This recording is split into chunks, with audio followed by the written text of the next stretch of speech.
अब हम लोग बात करेंगे नए चैप्टर सर्वांग समता एवं समरूपता। त्रिभुज के संदर्भ में सर्वांग समता की शर्तें। जैसा कि समानता और समरूपता से हमारा तात्पर्य होता है कि जो देखने में एक समान हो, लेकिन उससे पहले हम ये जान लें कि त्रिभुज क्या होता है, त्रिभुज के कितने प्रकार होते हैं। त्रिभुज जो है एक बंद आकृति है तथा यह 3 रेखाखंडों से घिरा क्षेत्र होता है। जैसा कि चित्र में भी आप देख रहे हैं कि ये एक बंद आकृति है और ये 3 रेखाओं से मिलके बनता है। त्रिभुज के कुछ अंग होते हैं, जैसे 3 शीर्ष होते हैं, 3 भुजाएं होती हैं और 3 कोण। अगर इस त्रिभुज को हम नाम दें ए बी सी, तो इसमें हम देखते हैं कि त्रिभुज के 3 शीर्ष होते हैं, ए बी और सी।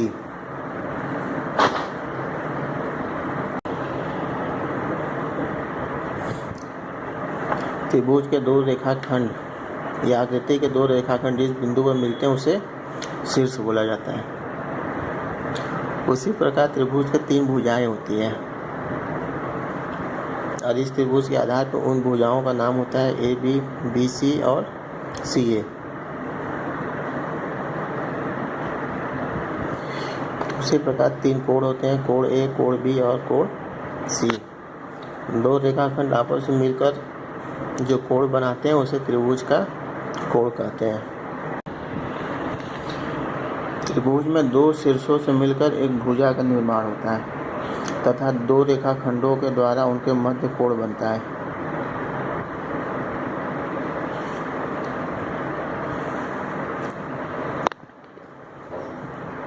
त्रिभुज हमारे 2 प्रकार के होते हैं, एक भुजा के आधार पे और दूसरा कोण के आधार पे।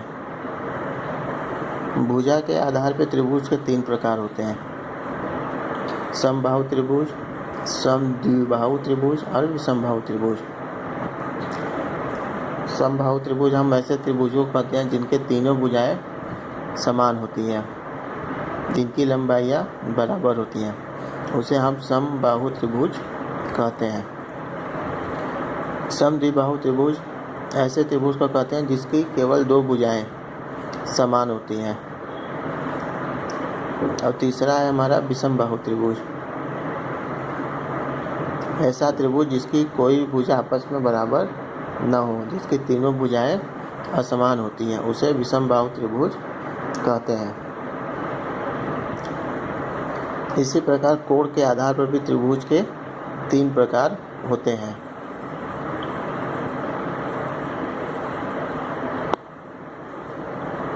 पहला है न्यून कोण त्रिभुज, दूसरा है समकोण त्रिभुज और तीसरा है अधिक कोण त्रिभुज। त्रिभुज का अगर एक कोण 90 अंश से कम होता है तो उसे हम न्यून कोण त्रिभुज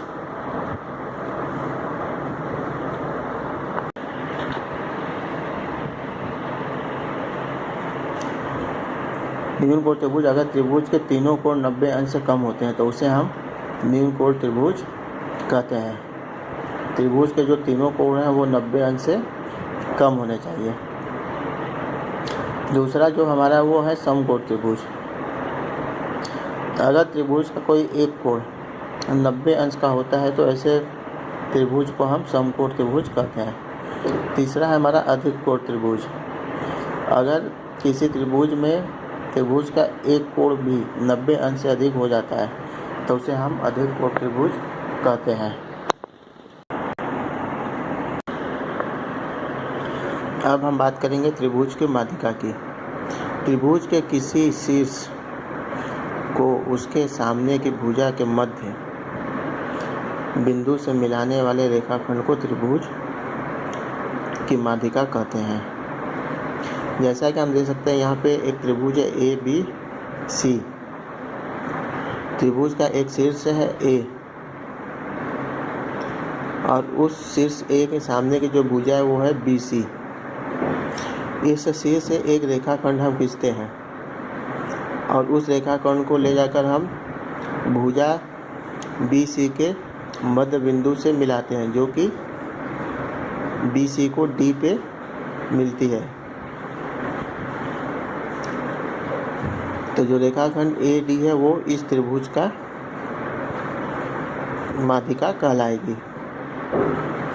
जैसा कि हम जानते हैं कि त्रिभुज के 3 शीर्ष होते हैं, तो इसका मतलब है कि त्रिभुज में 3 माध्यिकाएं खींची जा सकती हैं।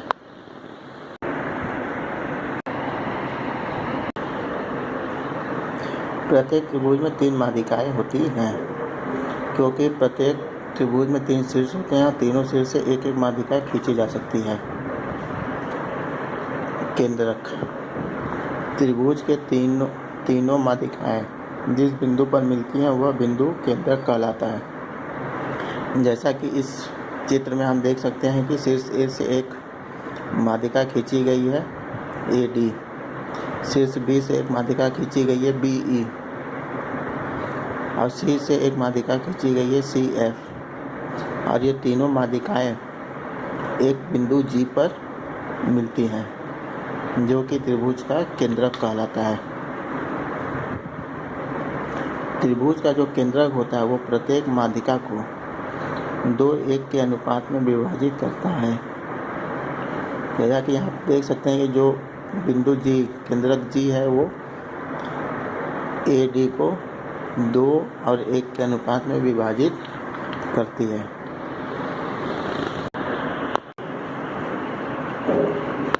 अगले क्लास में हम लोग सर्वांग समता के ऊपर चर्चा करेंगे।